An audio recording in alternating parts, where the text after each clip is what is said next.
네, 오늘 오후 천리안 위성 2호가 찍은 영상입니다. 중국 상하이 쪽으로 이동 중인 12호 태풍 무이파의 오른편에 회오리 치는 커다란 구름대가 있는데요.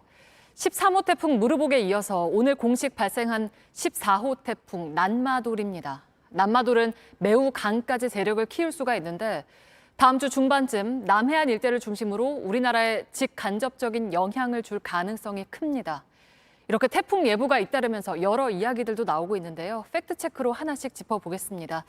자, 이재은 기자, 먼저 가을 태풍이 많아졌다라고 볼 수가 있습니까? 네, 단순히 태풍 개수로 보면 그렇지는 않습니다.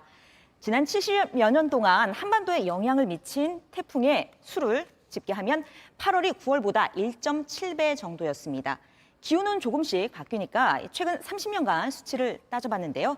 그래도 8월이 9월보다 더 많았습니다. 네, 그러면 뭐 가을 태풍이 더 많아졌다라고 느껴지는 거는 그럼 왜 그런 걸까요? 네, 이 통계를 조금 더 구체적으로 들여다보면 조금 다른 게 보입니다. 네. 우리나라에 오는 태풍 중에 일부가 8월 말에 생겨서 이 9월까지 영향을 줍니다. 이렇게 우리가 체감하는 태풍 숫자를 감안하면 8월과 9월 차이가 크지 않았습니다.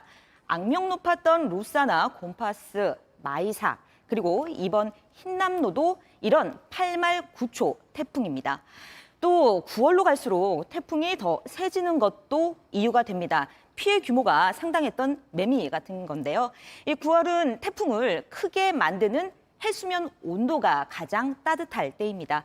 여기에 이 뜨거운 수증기와 가을에 남아하는 차가운 공기가 충돌을 하면서 더 많은 비를 뿌리고 강풍도 동반되는 것입니다. 네, 그러면 뭐 어쨌든 가을 태풍을 더 주의 깊게 봐야 할 텐데, 근데 일각에서는 우리 기상청보다 유럽 기상 정보가 더 정확하다 이런 얘기도 있던데 이건 어떻습니까? 네, 꼭 그렇지는 않습니다. 일부에서 유럽 기상청이라고 말을 좀 종종 쓰는데요. 이런 건 없습니다. 유럽 중기예보센터라는 곳만 있습니다.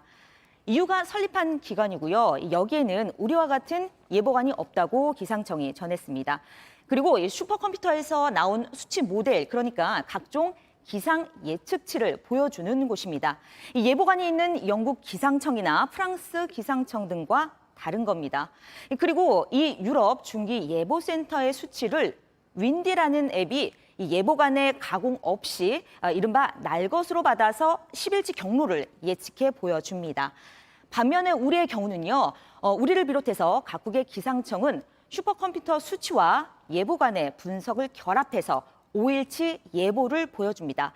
과학적으로 보면 예보와 예측은 다릅니다. 이 윈디가 더 미리 예측치를 알려주는 건 맞지만 이 중간중간 더 정확한 정보를 보여주는 건 각국 기상청의 이 5일 예보라고 볼 수 있습니다. 네, 그러면 우리나라도 그 우리나라 슈퍼컴퓨터에서 나오는 단순 수치, 그러니까 수치 모델이 따로 있긴 한 거죠? 네, 있습니다. 네, 그래서 이제 기상청이 하는 예보랑 그 슈퍼컴퓨터에서 나오는 단순 수치 모델을 비교하는 게 좀 비교 대상이 아니긴 할 텐데 네.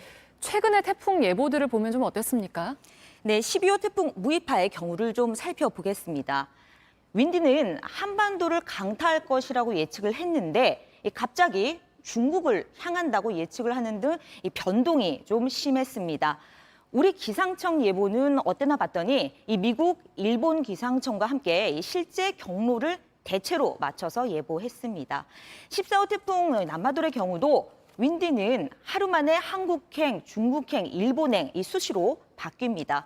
기상청 5일 예보가 100% 정확하지는 않겠지만 윈디 예측치와 단순 비교할 건 아니라는 게 전문가들의 공통된 의견입니다. 네, 잘 들었습니다. 팩트체크 이지은 기자였습니다.